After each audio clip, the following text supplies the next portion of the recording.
And ان کے حق ہے کہ وہ جو بھی الزام لگانا چاہے وہ لگا سکے. Every is entitled to their own opinion but they not entitled to their own facts. حقیقت یہ ہے کہ یہ جب سارے سیاسی یا غیر سیاسی قوتیں چپ تھے، خاموش تھے، سوئے ہوئے تھے، تب سے پاکستان پیپلز پارٹی اس اسپیسیفک منصوبہ کے تحت نیا نہریں بنانے کے خلاف نہ صرف آواز اٹھانا، مطلب پبلک ریکارڈ پہ ہونا، میڈیا میں ہونا، مگر ڈاکیومنٹڈ ریکارڈ پہ ہونا انسٹیٹیوشنلی وہ موجود ہے.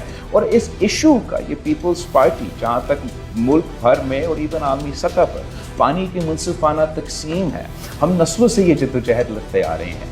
شہید محترمہ بے نظیر بھٹو نے بھی جب 3 صوبوں نے ایک متنازع ڈیم کے خلاف قرارداد پاس کی تھی تو شہید محترمہ بے نظیر بھٹو نے اپنے کردار ادا کی، جو وفاق کا نہ صرف دفاع کی مگر پانی کی منصفانہ تقسیم کے حوالے سے ایک تگڑے سٹینس لیا.